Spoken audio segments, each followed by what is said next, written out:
देश और विदेश से सरदार पटेल के निधन पर शोक संदेश आने लगे। पटेल के अंतिम संस्कार में शामिल होने के लिए नेहरू और सी राजगोपालाचारी दिल्ली से मुंबई पहुंच गए, लेकिन नेहरू नहीं चाहते थे कि कोई और भी सरदार पटेल के अंतिम संस्कार में जाए। मशहूर लेखक और नेता और शिक्षाविद के.एम. मुंशी की किताब है पिलग्रिमेज टू फ्रीडम, उसका पन्ना नंबर 289 और 290 खोलकर देख लीजिएगा। उन्होंने लिखा है कि जब सरदार पटेल का मुंबई में निधन हुआ तो जवाहरलाल ने अपने मंत्रियों और सचिवों को आदेश जारी किया कि वो सरदार पटेल के अंतिम संस्कार में न जाएं। सरकार के मंत्रियों में मैं उस वक्त बॉम्बे के पास माथेरन में ही था। एनवी गाडगिल, सत्यनारायण सिन्हा, वीपी मेनन ने नेहरू के आदेश को नहीं माना और अंतिम संस्कार में शामिल हुए। अंतिम संस्कार में जाने से रोक रहे थे। जवाहरलाल नेहरू ने राष्ट्रपति राजेंद्र प्रसाद से भी मुंबई न जाने का निवेदन किया। यह बहुत हैरान करने वाला था, लेकिन राजेंद्र प्रसाद ने भी उनकी बात नहीं मानी।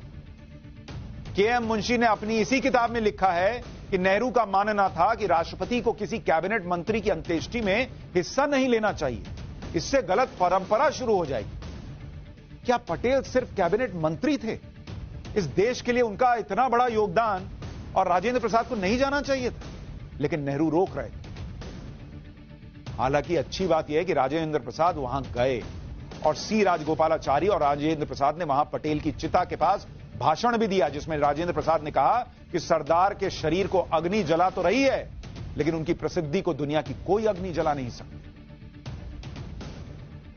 सरदार पटेल के करीबी रहे वीपी मेनन के साथ काफी अरसे तक काम करने वाले ब्यूरोक्रेट एम.के. नायर ने अपनी किताब the story of an era told without ill will में लिखा है कि जैसे ही नेहरू को पटेल के निधन के बारे में पता चला, नेहरू ने 2 सरकारी नोट गृह मंत्रालय को भिजवाए।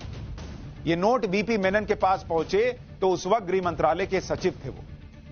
पहले नोट में नेहरू ने मेनन से कहा था कि सरदार पटेल जो सरकारी कैडिलैक कार इस्तेमाल कर रहे थे, वो अगली ही सुबह विदेश मंत्रालय को भेज दी जाए। इतनी क्या हड़बड़ी थी सर? और नेहरू के दूसरे सरकारी नोट में यह कहा गया था कि सरदार पटेल के अंतिम संस्कार में अगर कोई अधिकारी जाना चाहता है तो उसे अपने पर्सनल खर्चे पर मुंबई जाना होगा। उस वक्त गृह मंत्रालय के बहुत सारे अधिकारी सरदार पटेल के अंतिम संस्कार में शामिल होना चाहते थे। बाद में गृह सचिव मेनन ने सभी को एक साथ बुलाया और करीब 12 अधिकारियों को अपने खर्चे पर मुंबई लेकर गए। जब नेहरू को यह बात पता चली तो वो मेनन से बहुत चिढ़ गए। वो लिख रहे हैं, किताब में लिख रहे हैं, बॉस, सरदार पटेल की अंत्येष्टि में लोग ना चाहें, ये क्या सोच है भाई? मैं तो समझ ही नहीं पा रहा। इतना दुख होता है सुनकर और गुस्सा भी आता है। सोचिए, ये सब नेहरू उस नेता के निधन पर कर रहे थे जो देश के गृह मंत्री ने डिप्टी पीएम भी थे और देश के सबसे मजबूत और लोकप्रिय नेताओं में एक थे। ये उनके अंत्येष्टि की तस्वीरें आपको दिखा रहा हूं।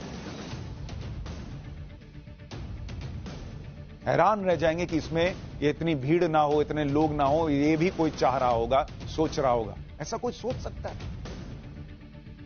आप हैरान रह जाएंगे जब आप सुनेंगे कि सरदार पटेल के अंतिम संस्कार में कितने लोग शामिल थे। नेहरू के ये सब करने के बाद भी सरदार पटेल को अंतिम विदाई देने 10 लाख लोग आए थे। अरे कैसे रुकता है क्या प्यार? 10 किलोमीटर लंबी भीड़ थी, 1500 से ज्यादा अधिकारी शामिल हुए, कोई रोके ना रुका। सरदार पटेल का निधन बॉम्बे के बिरला हाउस में हुआ था और उनका अंतिम संस्कार मरीन लाइंस में हुआ। लेकिन यह इतिहास का वो पन्ना है जो बहुत लोग नहीं जानते।